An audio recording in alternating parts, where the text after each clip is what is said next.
ડિસેમ્બરના રોજ આયોજિત રાજકોટ ખાતેની આ પ્રેસ કોન્ફરન્સમાં ઉપસ્થિત સૌ મીડિયા મિત્રોનું સ્વાગત. છેલ્લા 2-4 દિવસ પહેલાં જૂનાગઢ જિલ્લાના વિસાવદર ખાતે અમારા જૂનાગઢ જિલ્લાના આમ આદમી પાર્ટીના પ્રમુખ હરીશભાઈ સાવલિયા ઉપર બિલકુલ ખોટી રીતે એક આરોપ પોલીસ દ્વારા મૂકવામાં આવ્યો અને ખોટી એફઆઈઆર મેમની ધરપકડ કરી કોર્ટમાં રજૂ કરી રિમાન્ડ માગતા કોર્ટે એમને રિમાન્ડ આપવાની ના પાડી દીધી. કેમ કે ખોટી એફઆઈઆર હતી, ખોટા આરોપો હતા, એવી કોઈ ઘટના બની નથી. અને એટલા માટે કોર્ટે જ્યારે જોયું અને કોર્ટને એવું લાગ્યું કે આ ઘટનામાં રિમાન્ડ આપવા પાત્ર નથી, તો રિમાન્ડ આપવાની ના પાડ્યા પછી ગઈકાલે રાત્રે ફરીથી હરેશભાઈ સાવલિયાની વિરુદ્ધ જેલમાં એક કાવતરું ષડયંત્ર ઊભું કરી હરેશભાઈને અન્ય કેદીઓ પાસે માર મરાવડાવી અને પછી ઉપરથી એમની જ ઉપર ફરીથી એક ખોટી એટ્રોસિટીની એફઆઈઆર ગઈકાલે દાખલ કરવામાં આવી છે.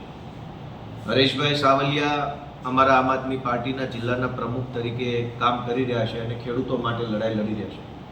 ગુજરાતમાં જે લોકો ખેડૂતો માટે લડાઈ લડે છે એમને ભાજપ દ્વારા જેલમાં મોકલવાનું આખું આયોજન ગોઠવાયું છે.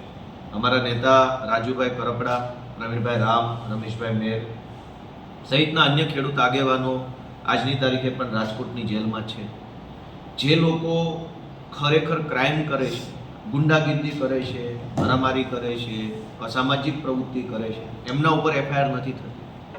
આજે જ ભેસાણની અંદર ભાજપના જિલ્લા પંચાયતના ચાલુ સભ્યએ તાલુકા પંચાયતના સરકારી અધિકારીને માર્યો, ચાંદી મારી નાખવાની ધમકી મારી અને ભ્રષ્ટાચાર કરેલા ખોટા બિલો ઉપર સહી કરવા માટેનું દબાણ ઊભું કર્યું.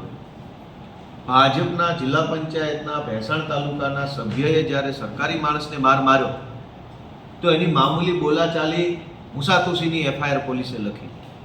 કેમ કે ભાજપના જિલ્લા પંચાયતના સભ્ય છે.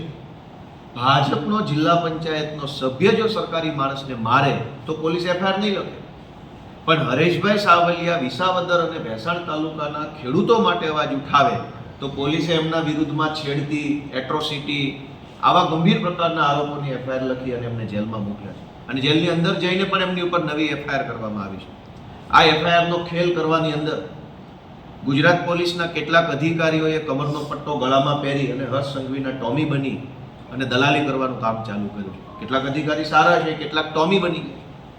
આ જે કાંઈ અધિકારીઓ ટોમી બની અને ગુજરાતની અંદર ભાજપની દલાલી કરવાનું કામ કરી રહ્યા છે એમને પણ વિનંતી છે કે રાજનીતિ ક્યારેય એકસરખી રહી નથી. આજે એમનો સમય છે, કાલે આમ આદમી પાર્ટીનો સમય આવશે. આપણે સમયને માન આપી અને સંવિધાનને માન આપી કામ કરવાનું હોય છે. આજે હું અમારા નેતા પ્રવીણભાઈ રામને રાજકોટની જેલ ખાતે મળવા ગયો હતો. મેં જ્યારે સવારમાં ફોર્મ ભર્યું તો પ્રવીણભાઈ રામના પિતાશ્રી, એમના કાકા, એમના ભાઈ અને અન્ય સગાવાલાઓ મારી સાથે હતા. કુટુંબ પરિવારના સગાઓ વત્તા એમના મિત્ર તરીકે હું આવી રીતે અમે ફોર્મ ભર્યું. એ ફોર્મ લઈ લેવામાં આવ્યું, સ્વીકારવામાં આવ્યું, અમને વેઇટિંગમાં બેસાડવામાં આવ્યા. જ્યારે વારો આવવાનું નક્કી થયું કે હવે મળવાનો વારો છે ત્યારે અધિકારીઓ આવીને મને એમ કીધું કે તમે પ્રવીણ રામને મળી શકશો નહીં, તમને મળવા નહીં દઈએ અમે. મેં પૂછ્યું કે શું નિયમ છે, શું કાયદો છે, કંઈ લખ્યું હોય તો મને તમે કહો. તો એમણે કીધું કે અમને ઉપરથી ના પાડી છે, કોઈ કાયદો નથી, બસ ઉપરથી ના પાડી છે તો અમે તમને નહીં મળવા દઈએ. મેં ખૂબ વિનંતી કરી કે મિત્ર તરીકે ન મળવા દો તો હું એડવોકેટ તરીકે એમને મળવા માગું છું. કેમ કે જેલની અંદર રહેલા દરેક કેદીને પોતાને જે વકીલ ગમે તે વકીલને પાસેથી લીગલ સલાહ લેવાનો અધિકાર છે. તો હું એમને એક વકીલ તરીકે મળવા માગું છું. તમે એમને અંદર જઈને જાણ કરો, હું બહારથી ફોર્મ ભરી દઈશ. અને જો એને મારી સલાહ લેવી હશે, લીગલ સલાહ, તો એ અંદરથી આ પાડશે તો જ હું મળી શકીશ. તો મને વકીલ તરીકે મળવા દેવાની પણ આજે ના પાડી. આજે પ્રવીણભાઈ રામનો જન્મદિવસ છે એટલે મને એમ હતું કે એમને મળી, એમના ખબર અંતર, સ્વાસ્થ્ય સંબંધિત સમાચાર પૂછીશ.